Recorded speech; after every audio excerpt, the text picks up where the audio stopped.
Our presenter today is Tia Silvasy. She is the Extension Agent in Hillsborough County. She is the Horticulture and Master Gardener agent there in Hillsborough in the Seffner region. She has a real passion for tropical fruits and plants. And I don't know if you remember, but during COVID, Tia got a little bit internet famous with her YouTubes. She just went for it. She's like, I'm growing papaya. This is what it looks like. Let's talk about how you do it. So it was really great to have her out there educating us on these things. She's a UCF grad and a University of Hawaii graduate. And you may have known her as her previous extension at her previous extension home in Orange County as the Florida Friendly Landscaping Agent. And Tia, one of her other expertises is in bamboo, and I really wanted her to come with us today and talk to us a little bit about growing clumping bamboo and kind of demystifying and answering good questions for you. So Tia, I'm going to invite you to share, and I'm going to take a quick look at the chat. But they haven't grown bamboo, but they would like to. Someone in De Leon Springs grows 5 varieties. Some are looking for a privacy hedge. Karen used to grow a lot in Miami. So I grow the native bamboo. So I want to hear more about that, Tia. Ooh. Inherited a house with a bunch of bamboo. So people are interested. All right, Tia, thank you so much and welcome to the webinar. Thank you so much for having me. And growing clumping bamboo has been such a topic I've been interested and really passionate about for maybe the last 10 or 20 years. I even went to a bamboo workshop down in Colombia, and I have probably 10 different varieties that I grow in Florida. And there's really a lot to this topic. So let me just go ahead and get started with the bamboo taxonomy.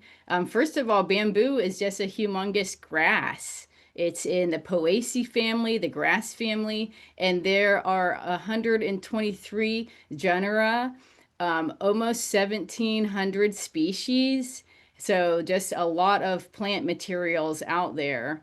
It is a monocot, kind of a woody perennial, although not like that woody like a tree, but the old bamboo is very woody and solid. And it's kind of native to all over the globe, including Florida. Most of the species grow in tropical, subtropical, warm climates, but there are also bamboos that grow all the way up north, like in Illinois, Oklahoma, New York. So they also grow in the temperate areas. So they're native to Asia, Australia, India, Africa, North and South and Central Americas. And they can grow from all the way down at sea level, although most of them aren't very salt tolerant, to a very high elevation. So, because of their many uses, it's been called the world's most amazing plant. But in reality, some people either love it or they hate it. And I won't talk about all the hate mail I get anytime I post about anything about bamboo, but a lot of people are really against it. Um, they say I should be planting native species instead. And actually, there is a Florida native bamboo. There's 4 species that are native to the United States, and the most common one is called the giant cane, or known scientifically as Arundinaria gigantea. So gigantea means giant, although this only grows maybe 20 or 30 feet high. So to me, it's not giant because other bamboo species can grow 100 feet tall. But out of all the native species to North America, this one does get the largest. So that's what that USA distribution map is showing here, the Arundinaria gigantea. And it doesn't actually grow all the way down to South Florida. It's mostly just in north part of Florida. If you look at the vascular plant atlas of Florida, there will only be one species listed in Florida, which is this Arundinaria gigantea, but it also lists Arundinaria tecta, as a subspecies. It says provisionally included as a subspecies. I'm usually a lumper, but when I look at these two species, to me, they're different species. And I won't get into the botanical differences, but if you visit the Vascular Plant Atlas of Florida website and Google this species, they will tell you their differences. Um, Ironically, the native bamboo is a running bamboo. So we have this, oh, all native plants are great, but generally IFAS, the Florida Friendly Landscaping Program, our plant recommendation guides, we do not recommend running bamboo. So I think it's kind of ironic and funny that the one that is native is a running bamboo. Now, this you can buy it, but it's not generally like commercially available at native plant nurseries or anything because it doesn't have that pretty of a look to it. But you can find it out in the wild. Um, the native bamboo to North America, it naturally grows in wet areas, like along riverbanks, like not fast flowing rivers, but like the side canals and streams. And it can be inundated or flooded with water for a short amount of time, but it's not like an aquatic plant where it wants to live in the water. So here's a little screenshot from the Florida Plant Atlas showing the distribution of the Arundinaria gigantea. You can see it's all in the panhandle, and it's probably in these counties up north, but just hasn't been vouchered yet. And just Monday, I saw it in Orlando, Florida. I was at Wekiva Springs, right by the springhead, and a huge patch of the river cane right over there. So I thought that was really cool. It pops up. Here's some of the arundinaria that's native to Florida here.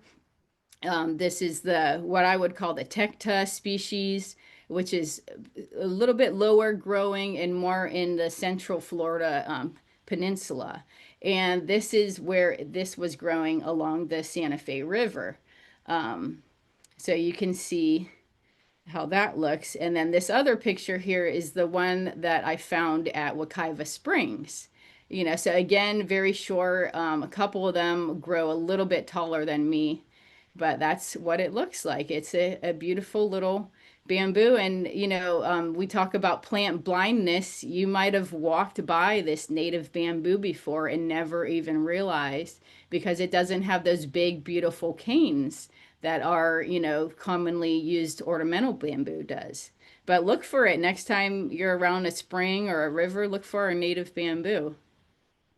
So the native bamboo was so important to some of the Native Americans in the North America, and they would call them river cane or cane breaks.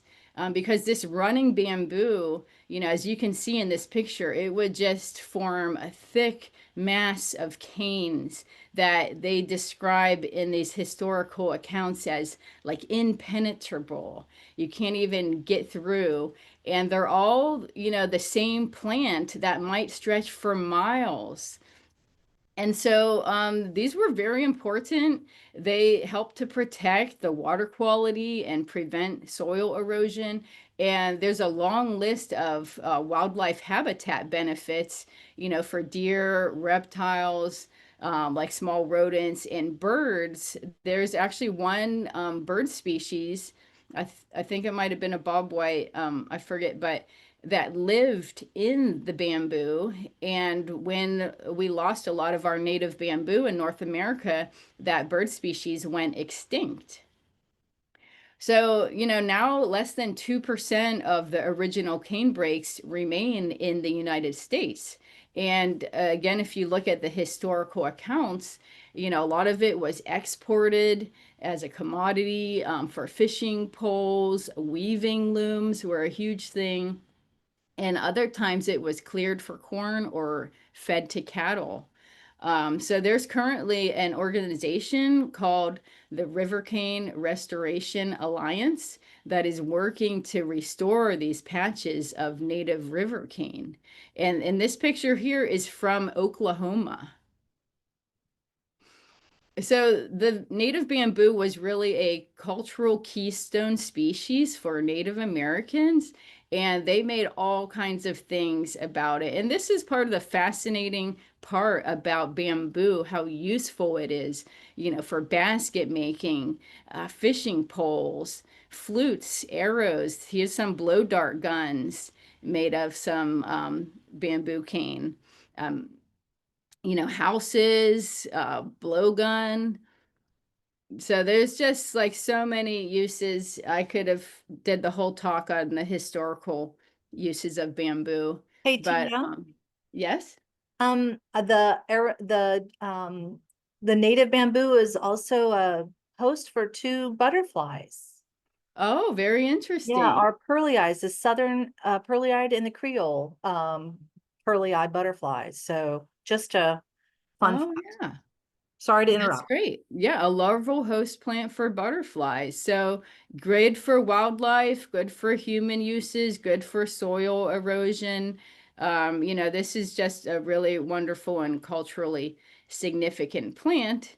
And, like a lot of native plants, we come up with kind of bigger and better through the global horticultural trade.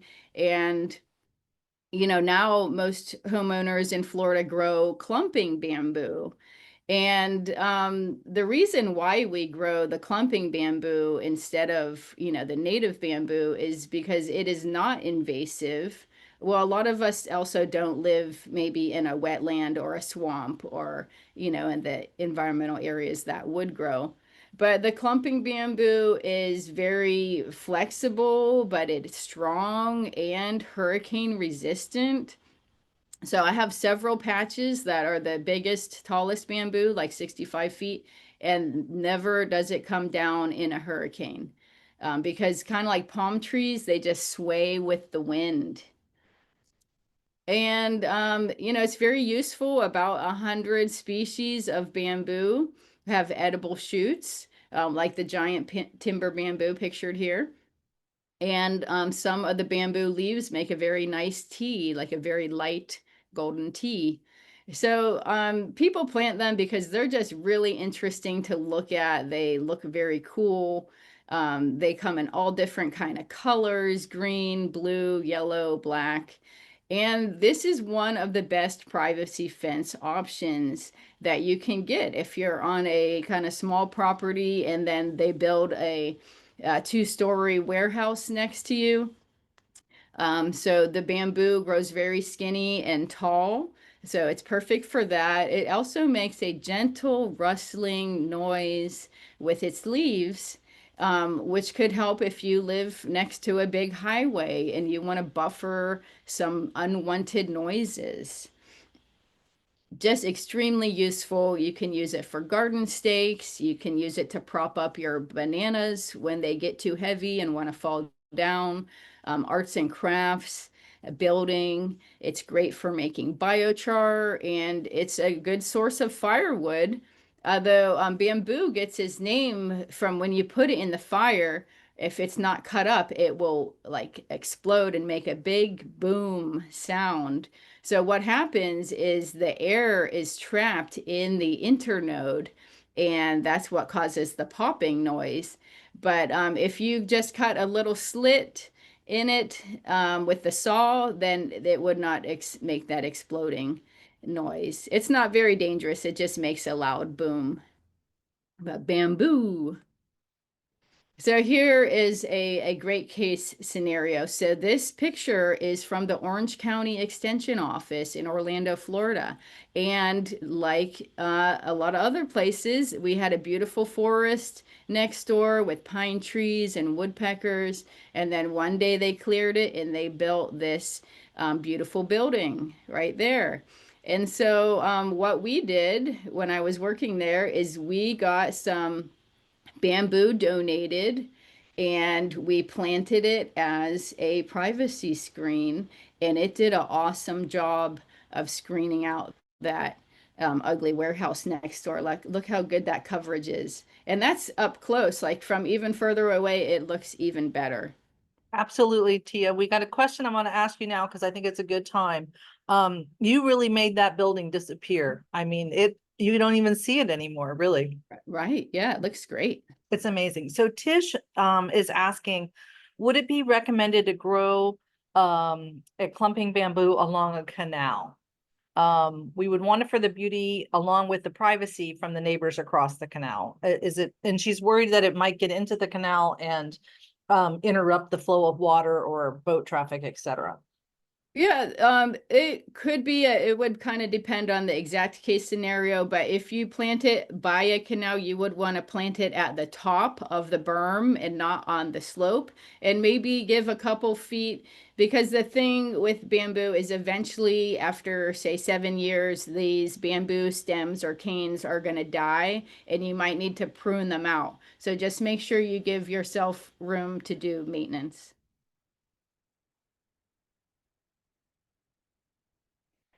So another benefit is they have edible shoots and you can make drinks. And so this picture on the left is from the edible shoots harvested just a couple days ago from Dendrocalamus asper. And this photo is from Kevin Barley of the Florida Bamboo Growers Association. I'm going to talk more about that in a second, but let's look at this bamboo tea. Look how pretty that little gold color, and they made these little hearts out of the bamboo leaf. And then on the right is a newly released bamboo beer. So you can, I got this photo from Bamboo Spirit USA, and you can, that not only do they have beer, but they have like bamboo whiskey or rum or tequila. And so, I thought that was really interesting too. But let's talk about the commercial bamboo industry in Florida for just a second. So this big tote full of bamboo shoots, that's from Dendrocalamus asper. And this only grows in South Florida because it is cold sensitive. And this is one of the largest bamboos, clumping bamboos we have in Florida. It can grow up to 90 feet. And then you harvest the young shoot, usually about 12 inches or less, and you can peel it and eat it. You want to boil it first. So commercially, we have about 1,200 acres under cultivation in Central and South Florida of bamboo. And this one is grown because of its high quality edible shoots. And the harvest season is right now, starting in June, July, August. So something with the rainy season, the bamboo just wants to put up shoots, and kind of like a asparagus, you can just harvest the shoot and keeps harvesting the shoots. So in order to harvest the shoots, you want the bamboo to be, at least 5 years, to have big enough shoots for good eating. Now, there's another species of edible bamboo, the Phyllostaches edulis, and that's grown in North Florida commercially. But there's a lot of controversy about this one because it is a running type of bamboo. But you can see from the scientific name, edulis, so that means it's edible. But some of our UF people have put out, warnings of like, hey, don't just willy-nilly plant this species. It can be a running bamboo and be invasive. So I thought that was really interesting. So why not clumping bamboo? So there's certain situations you don't want to plant it. Right plant, right place. It all goes back to that. Like, a lot of people don't realize how big these things grow because they look really cute in those little pots. Some of them grow very tall. 65 feet is usually the tallest ones that the homeowners grow. The smallest ones kind of start around 12 or 15 feet, but you don't want to plant them by power lines. So this is a picture of my yard here where the bamboo is growing along the power line, and I have to trim it a lot. So I may end up taking out that clump because I might want some lower maintenance landscaping. You want to maintain it. It looks the best when you prune it and maybe bring up the canopy so you can see the beautiful bamboo canes. And if you just let it go, that might have a lot of dead wood that could harbor insects, such as carpenter ants, and you don't really want anything like that in your landscape. And I always thought this was a good thing, but of course, you post something about bamboo on Facebook and they're like, "Oh, I hate all those leaves. They just blow into my house every time I open the door." So it does produce an abundant amount of leaves and it can be a self-mulching plant. So maybe don't plant it right next to your door where they're gonna get blown in. So next, a little bit of bamboo terminology. So the culm is the stem. So you'll hear me call bamboo cane or a stem or a culm. And then the sheath is this protective covering here that's wrapping around the new shoots. And these are all bundled together really tight. And then as it grows up, they kind of release and they naturally fall off. The node, here you can see the dark line is the node, and that's where all the branches, leaves, and possibly roots can grow. And then the internode is the segment between the two nodes. So that's kind of a distinguishing characteristic between the bamboo. And then the bud is just the undeveloped dormant shoot. So the root system of clumping bamboo is different that by running bamboo, because running bamboo, you see it just spreads out, whereas clumping bamboo has more of a rhizome. And here's a picture of my bamboo root right here. And see, this is just like 4 inches between the bamboo stalks. And that's because it just grows with the little rhizome. So that's why clumping bamboo doesn't spread like the running bamboo does and is better to plant in the home landscapes. So when you're selecting a clumping bamboo, you want to really look at the cold hardiness, depending what part of Florida you are, and then the culm size. You can see I have the measuring tape. So this is a 4-inch culm, which is about the largest that we can grow in Central Florida, the giant timber bamboo. Also, what is the mature height of the bamboo? And what color is it? Is it a fast grower or a slow grower? In general, bamboo needs a full sun to part shade. It does like some organic matter or compost in the soil. Remember, its native habitat is like along river banks or wet areas, high in organic matter. It does have a kind of mid-range pH preference, 5.5 to 7.5, and it can be very drought tolerant once established. So all of mine are well established and I never ever water. Now bamboo flowering is very interesting too because bamboo doesn't usually flower. And when it flowers, usually the plants all die, and they have what's called gregarious flowering, where all of the same species of bamboo, say in a region like all of Central Florida, will all flower and die like at the same time, like within a couple years range. And there's other cases that are documented, like say this bamboo species flowers every 45 years. And so they have it marked like 1850, 1895, and on the clock, the bamboo species flowers on that year. Um, so that's just really interesting, but we never see them flower, so I won't talk too much about that.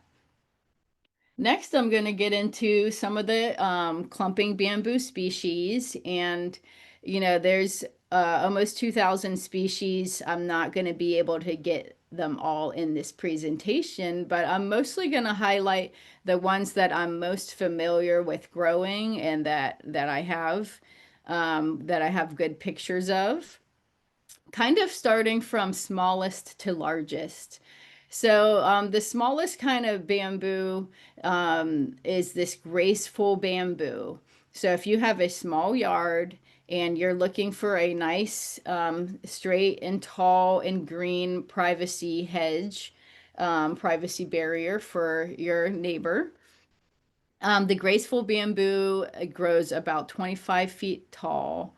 And make sure you're using the scientific name when you're looking at this at a nursery, because there are other bamboos called giant bamboo or graceful bamboo. It has a small diameter, only like an inch and a quarter. And this is very cold hardy, all the way down to 15 degrees. So you could still grow this in zone 8. Definitely zone 9, 9B, 10. And this is the most popular variety for a privacy fence. It has lush green foliage. It's, relatively fast grower, but again, clumping, so it doesn't get out of control. And if you want a nice hedge, you should be planting them 4 feet apart. Now, there's an even smaller dwarf variety that's called RG dwarf, and that only grows to 15 feet. The Bonnie bamboo is another really small one that only grows to 15 feet. That's about as short as they come. So here is the hedge, the privacy screen of the graceful bamboo. And this photo is from Bamboo Forever Nursery up in Geneva, Florida. And it just looks beautiful. Look how nice and green that is. The green stems, the green foliage, and it stays nice and erect like that. The next one is the dwarf Buddha belly bamboo, and this one is one of the most unique looking bamboos I've ever seen. Also grows to height about 15 feet. It grows in diameter, the culms about 3 inches, so it is big and fat and short. Cold hardy to 27 degrees Fahrenheit, so this would be a 9B or above type of zone. And it just has these unique swollen internodes, and it is kind of a slow grower. Here's a picture of it from the Orange County Extension Office. One warning about this is I planted this, and it is common for this variety to revert to just a straight, like non-bellied form. And so when you plant it out in the ground and the soil is nice and rich and moist and organic, and it can revert to one of its taller parents, like tall, like 50 feet tall parents. And so people say to leave it in a container to prevent it from reverting. But this is the most unique looking bamboo here, the dwarf Buddha belly. The next one is the Asian lemon bamboo, and you can see this is a yellow bamboo, and it has these beautiful green stripes. So if you look at the Latin name, Bambusa eutoldoides verida vittata. So in Latin, that means green stripe or green ribbon. So that's the kind of marking characteristic of this one. It grows to about 25 feet tall. The culm diameter is 1.5 inches, a little bit more cold hardy to 21 degrees Fahrenheit. And this is a very strong, like thick walled bamboo, so it doesn't have a very large hollow spot in the middle. And these canes are a good size for garden stakes. So if you want to grow your own garden stakes, you could try this Asian lemon bamboo. And the young shoots are also edible, but they're kind of small. It's a lot of work to eat them. So here's another picture up close, and then this is what it looks like on the far side. So the picture on the right actually is planted next to a canal. So you can see we have a couple feet here for maintaining it, and then there's the canal. So this does a good job. Grasses have a great fibrous root system that holds the banks, and so it could be planted like a canal like this. The next one is the albo bamboo. So albo in Latin means white, and this one has white stripes, albo striata, Bambusa textilis. So this one grows to about 25 feet, has a diameter of about 1 inch. And this is cold hardy down to 18 degrees Fahrenheit. So you can grow this a little bit more in north central Florida. And this has a similar growth pattern to the graceful bamboo, a nice upright, with beautiful foliage, and can also be used for a good privacy screen. Here's the blue bamboo. So this one is really neat because it has that blue color to it. The young culms have a blue color. And this one's Bambusa chungii. There's also a dwarf variety, the Bambusa chungii barbellata. They call it a Barbie bamboo, and that only grows to 25 feet. But the standard one grows to a height of 40 feet with 2.5-inch diameter, and it's cold hardy down to 20 degrees Fahrenheit. So this one has the longest internodes of any type of bamboo. So it's not very strong structurally for building, but it is fast growing, and they call this the weaving bamboo. Because of those long internodes, you can open them up and make them into little bamboo strips and use this for weaving baskets or other arts and crafts. Um, so they call it the blue bamboo because the new canes have, that whitish bluish color. And this is my hand here. So when you touch them, that's what it looks like. Bamboo is generally safe to touch, although the sheaths have little hairs on them. So I don't like to touch the sheaths. But that's a very pretty. It looks very striking from a distance. That I'm using that one to block out one of my neighbors' houses because I like to just have a lot of privacy at my house.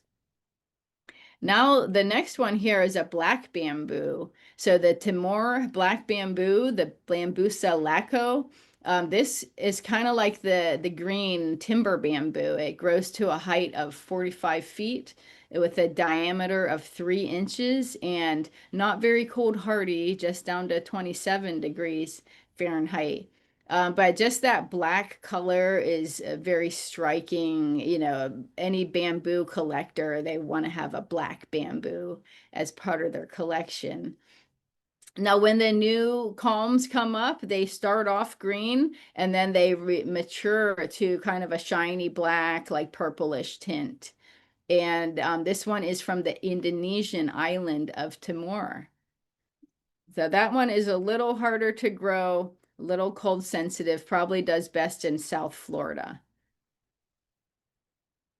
And then the Hawaiian gold bamboo. So this one is pretty huge. It can grow to 50 feet with a diameter of 3 inches and hardiness to 27 degrees Fahrenheit. Kind of has an open clump habit, like it's not too tight. And so some of the commercial bamboo nurseries, they don't always carry this one. If you're looking for a bamboo, go to a nursery that specializes in bamboo and they'll have the varieties that grow best in your area.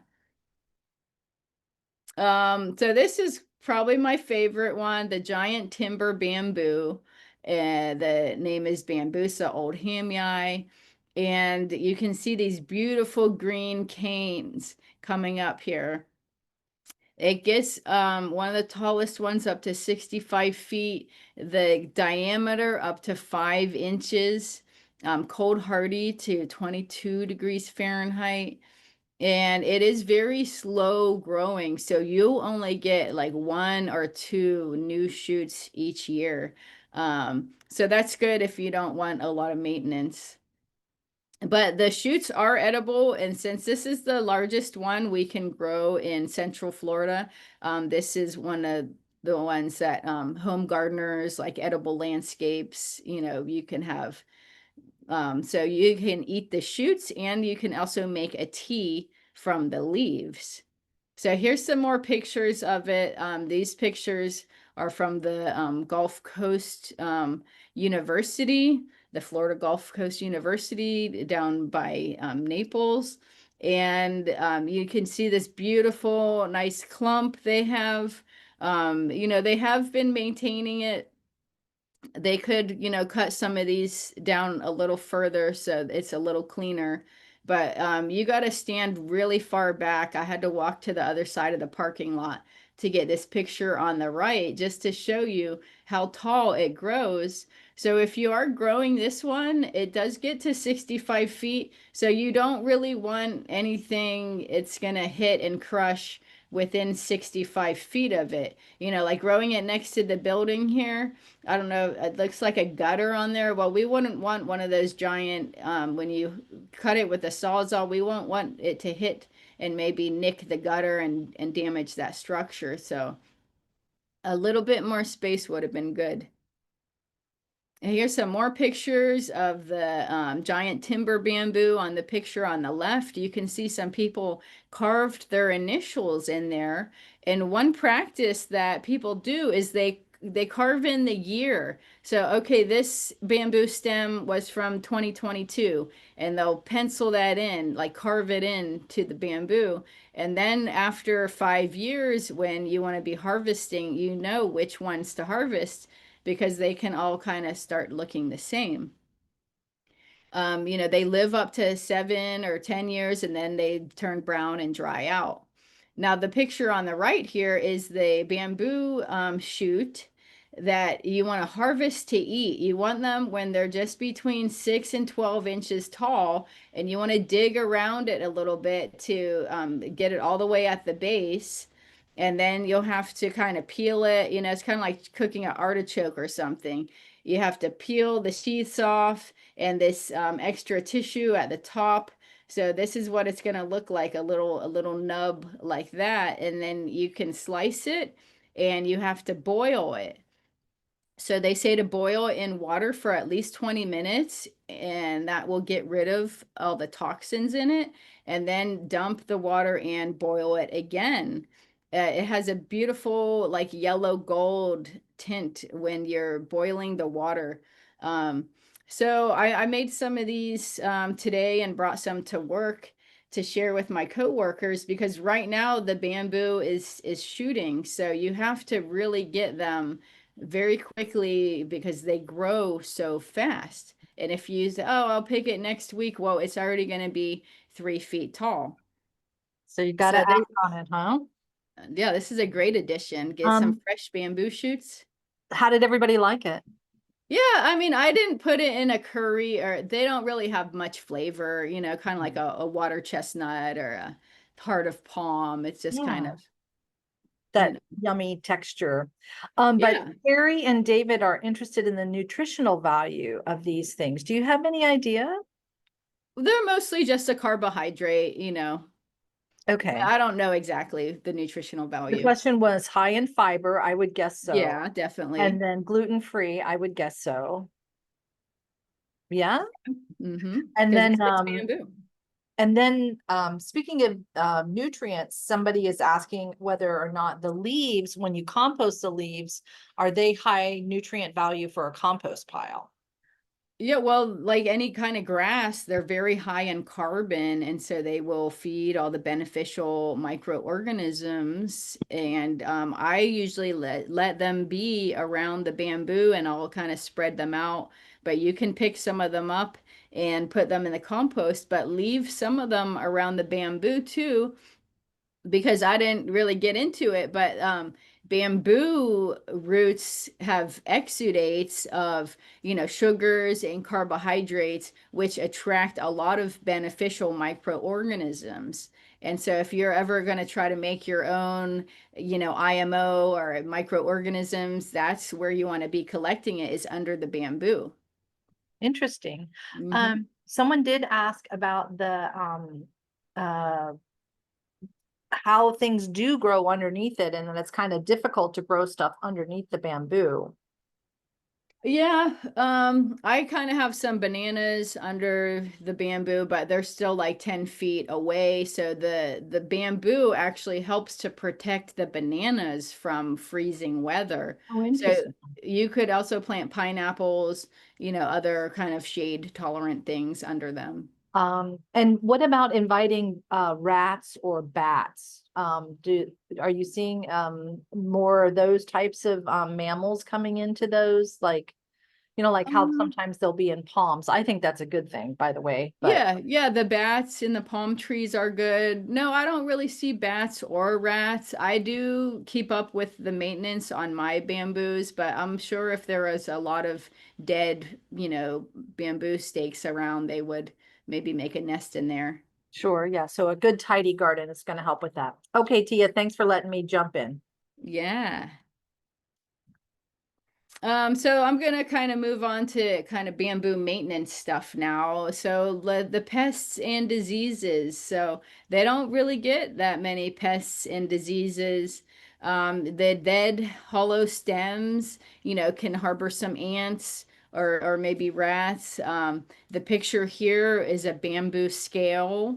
So that doesn't really affect the plant too much. I don't really treat it with anything, although you could manually scrub it off. Like when I'm going to use the bamboo for building, I scrub it off with soap and water, or you could like pressure wash it still on the plant, or treat it with a like insecticidal soap or horticultural oil or neem oil, something like that.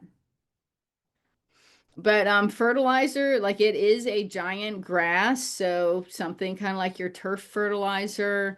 Depending on your fertilizer ordinance, you might not be able to apply phosphorus, but an ideal type fertilizer for bamboo would be something like a 18-5-10 or like a 18-6-12 with micronutrients, applied twice a year, maybe once in the spring, once in the fall, and again leaving the leaves to self mulch and build that soil organic matter, because the bamboos do like kind of compost, they like a rich moist soil.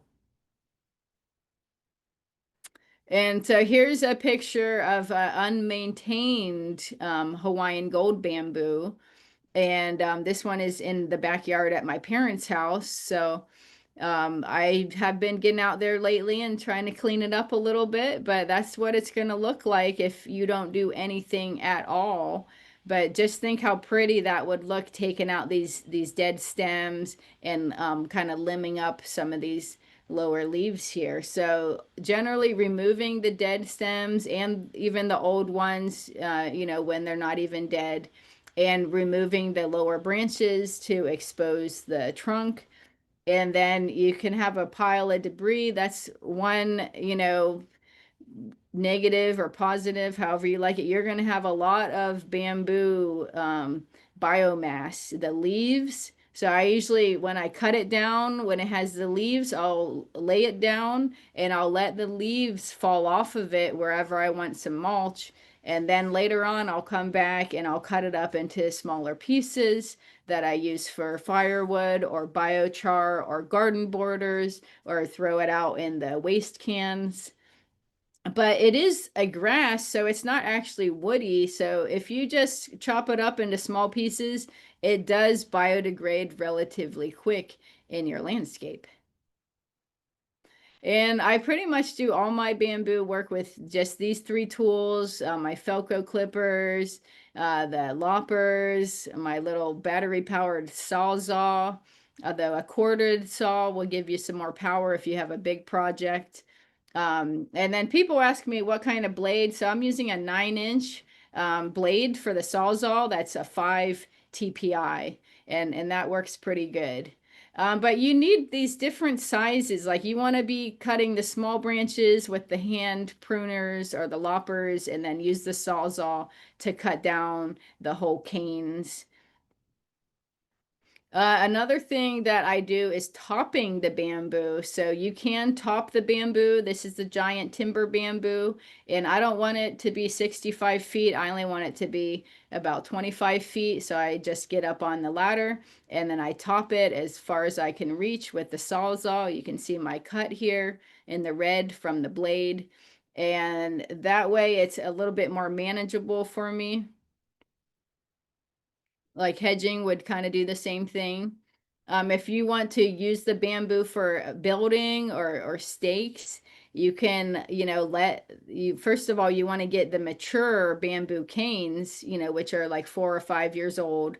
You want to let them dry, and then you want to soak in a borate solution So when I was in Ecuador, this is the bamboo setup they had there. They had a commercial bamboo operation, and see, they got the big swimming pool full of the borate solution that they soak it in.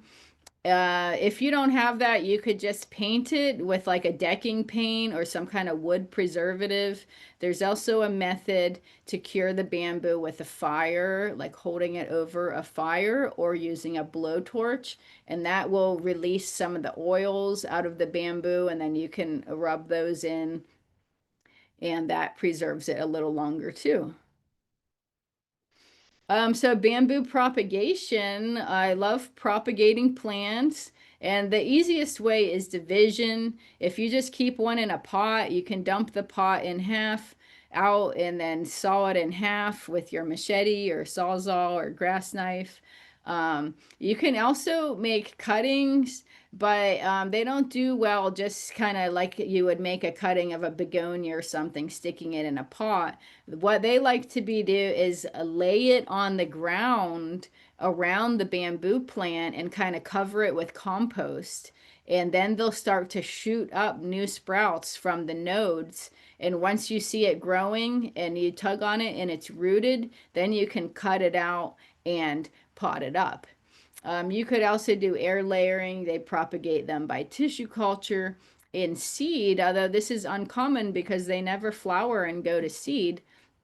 But after they flower and go to seed, then you could plant those seeds.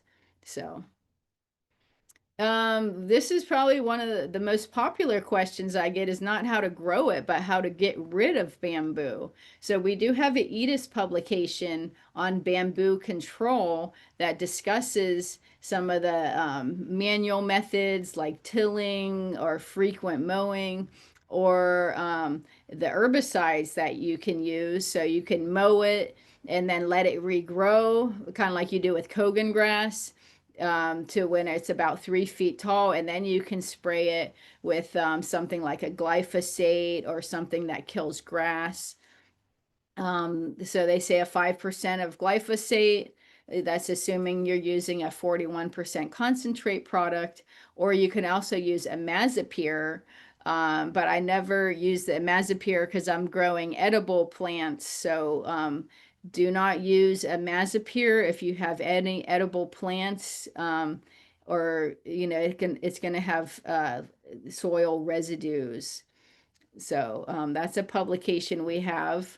Another method that you can use is the cut and treat stump method, similar to how you would kill a Brazilian pepper tree. So you take your sawzall and you cut it down, pretty close to flush to the ground. And then instead of triclopyr, you want to use the glyphosate, since bamboo is a grass. And, follow the label, but use a high concentrate. And you want to just paint that on, after it's freshly cut. And so that will just kill that one from coming back again, but it won't kill the rest of the clump. So if you really want to kill the rest of the clump, you need to cut and treat each one of these. And this is my Buddha belly bamboo here that reverted into the taller straight kind. You can see that in the picture here. And that's why I'm trying to get rid of it, because it's by the power line. So here is the herbicide that I was using here. I'm not recommending or endorsing this, but it was just a concentrate weed and grass killer that I got from Tractor Supply that actually contains glyphosate, because they're changing some of the formulations now. So there is more on clumping bamboo on Gardening Solutions. And so you can just Google IFAS extension Gardening Solutions Clumping Bamboo, and it will have a lot of links to the UF resources on there. And here's some of my references. Some of the historical information in the beginning was from the National Park Service, and the map of the USA was from the USDA plants database. And so that's all I have for you. I hope you enjoyed the talk, and I'll take any questions now. Yeah, so many questions, Tia. They loved it. Yeah, well, this is a Um, very deep topic. okay. Do you have any good suggestions where to buy bamboo? Kind of like native plants, you just want to look for a bamboo nursery. So, depending on what part of the state you're in, I know in Orlando, like the Forever Bamboo is in Geneva. They're the ones who donated us the plants for the Orange County Extension Center. There's a beautiful bamboo nursery in Groveland, Florida. I know there's one over here in Tampa too. And up north too, they're going to have different varieties that are more cold tolerant, Mhm. up in Gainesville and north. And what about online purchases? Do you have any experience with that? No, I've never purchased any Okay. bamboo online, but again, make sure this the appropriate kind for your zone. Okay. I know one of the conference I went to down in Miami, we went to a bamboo nursery and they just had hundreds of varieties down there. So a Okay. lot more selection down south. Yeah, speaking of that, someone did ask for some variety recommendations for the Keys from Monroe County. Yeah, I never did too much bamboo down there, so I don't really have any recommendations for you. But just look to see what the local nurseries have in stock and which kind would be good for your landscape. Okay, so we have two questions that I think are kind of related. How does bamboo do around power lines? And is it true once a bamboo culm is cut, it will not grow any higher?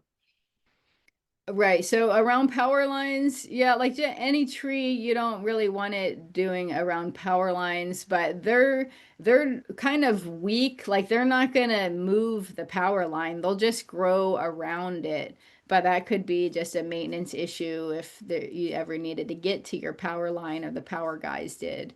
Right. Um, and then the second question. About topping, you know how I don't want to think about you going 25 feet up a ladder topping with your Sawzall tee, but I guess you do it. Yeah, it's only a 10 or 12-foot ladder. Okay. But yeah, I'm still experimenting. Yeah, they say when you cut it, it won't grow again. After I top it and it has already fully grown to 65 feet and I cut it back to 12 feet, that never grows again. Okay. But I'm currently experimenting with one that only grew like 6 feet tall. And then I topped it then, but I think it still is going to grow more. So I'll see how tall that one grows. Okay. I'd have And to research that more. what about around wells and septic? Generally not recommended right around your well or your septic. Your septic you want short, like 4-inch roots from maybe Bahia grass or something. And Okay. the well, you could plant it, but you don't want it falling on your well or disturbing the well either. Yeah. What about next to a vinyl fence? Yeah, you could plant it next to a vinyl fence. I would personally want to block out that white vinyl, but again, just leave enough room for you to do maintenance on it. If there's a dead stalk on the back side, will you'll be able to get up in there and cut it with a sawzall to remove it and keep it Making sure that beautiful. there's space for both. Yeah. Okay. Um, so Angelo said, I've had bamboo for years. I need to remove one stand of yellow Asian so I can reuse that space. I know we have a document on killing the roots, digging them up. What do you do if digging them up is not an option? And so my question does that systemic herbicide kill the roots as well? Yeah, the systemic herbicide does kill the roots. The thing is, if you have a tractor and you can get a front loader in there and dig it up, then that works fine. I would not recommend digging it up unless you want to be completely organic because that is a lot of work. The other thing would just be to cut it, stem by stem. And even if you don't treat it right away, then you can spray the regrowth. Okay. David is wondering, can a clump of timber bamboo die from the infestation of scales? Is that a lethal problem? Yeah, no, I don't think the bamboo scale is lethal. It just kind of covers them and probably weakens the plant a little bit, but I don't think will kill the plant. What do you think about long-term growing clumping bamboo in containers? Yeah, they'll be fine. Just kind of like having a little fish in a little fish pond. It just won't get that big. So So this it will Joyce keep had them heard that small. perhaps it would crack a pot. Yeah, it might crack a pot, yeah. But Okay. it's going to keep them smaller than what they would grow outdoors. Okay. Jeff wanted to remind us that if we planted bamboo on a canal right away, the water management district might get involved, and that's, you just need to Right. know, putting the right plant in the right place. Yes. Joyce again is thinking that when the new leaves or when the new culms emerge, there's a lot of dead culm or sheath covers and a lot of organic matter that comes off of the plant. And Mm-hmm. um, in regards to that, and helping us consider putting the right plant in the right place, there is maintenance that is required. I mean, it's like a deciduous tree losing its leaves Yeah, every year. right. Okay. Yeah, and those little sheaths, yeah, they are a little bit more crusty than the leaves. They stick around for a while. I had a friend and he would collect them and put them through his chipper shredder, and they make a beautiful mulch. They're also a great fire starter if you need any kindling. For me personally, I just throw them in my banana circle with all the rest of the organic matter and banana leaves, and they just decompose in there. Okay. Um, let's see. Another question about growing it along the fence. I think you need to give it space. You did mention. Right. Always give it more space than you thought you needed to. And then, is there one that is better suited? Is there a clumping bamboo? What is your best dwarf clumping bamboo? Like the smallest ones available would be the graceful bamboo, the RG dwarf type of graceful bamboo. Also, sea breeze is pretty small, and there's a one called Bonnie bamboo that's as small, and those would be for Central Florida. Okay. Rick Davis wants to remind us that there's a sale at Kanapaha Botanical in January, and they have black bamboo. That's the black running bamboo, not the timber bamboo. So make sure that you know that you're getting either timber or running there. Got to be careful Mm. on that. Let's see. Oh, the first slide where you showed where they harvested the shoots, is that the same stuff that's in the can that we Yeah. buy? Uh-huh. Okay. Uh-huh. Yep, the bamboo shoots like in the can, but you can grow them fresh here. Are there any bamboos that are salt tolerant I for believe the for- one called Sea Breeze is has a higher tolerance to salt, but I don't know if I would call any of them like salt tolerant. uh Yeah, look at okay. the Sea Breeze bamboo. So someone said, thank you so much for explaining my dwarf variegated Buddha belly that's now over 60 feet tall. Okay. Yeah, you might want to take that one out. And so she's wondering, are there shoots and leaves edible or tea worthy? The Buddha belly? No, not really. No, like the giant timber bamboo is the main one for the edible shoots in Central Florida. The Dendrocalamus asper in South Florida, and that Philostachys edulis up in North Florida. Okay. And then Flora is wondering about how you boiled and then removed the water and then reboiled in the preparation. Are there specific toxins that we're looking to avoid? Yeah, there are. I don't know the names of them, but yeah, I harvest the shoot, kind of like filleting a fish. You like cut it in half and then take off the rough part on the bottom and the top.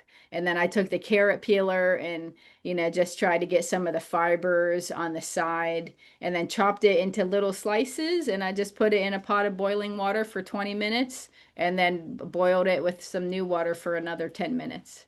Okay.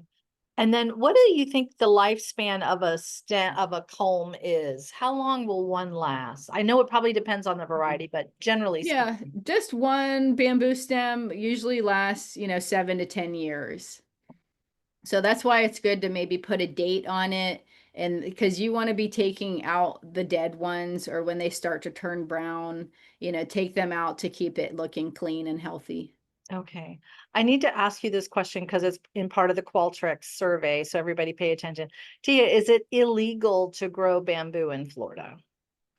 It is not illegal to grow bamboo in Florida, but if you live in a HOA or there's some type of easement or something on your property, you should, check with them first. Okay. If you trim the culms, does it encourage more growth? Yeah, not really. You know, they grow from the rhizome, so they have like the one little pup, benchmark to come up next. So maybe if you trim it, then it would make more shoots. But I haven't noticed, getting any more shoots from trimming mine a lot. And tell me if I'm right, because I've noticed a lot of bamboo growing.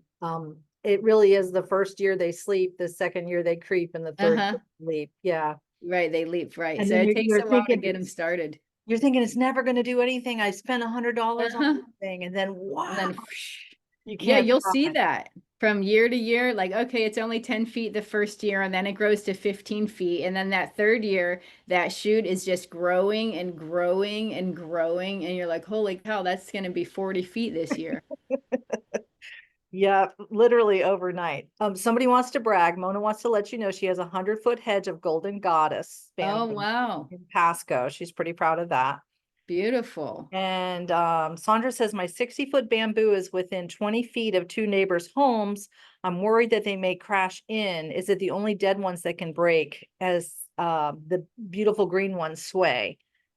Yeah, they're more swayers than breakers. It's not going to be like a pine tree or oak tree where it breaks and crashes down on your neighbor's home, Yeah, so I Jeff, wouldn't worry about that too much. But Jeff just down keep in it cleaned up and anything that's, a big leaner, take that one out.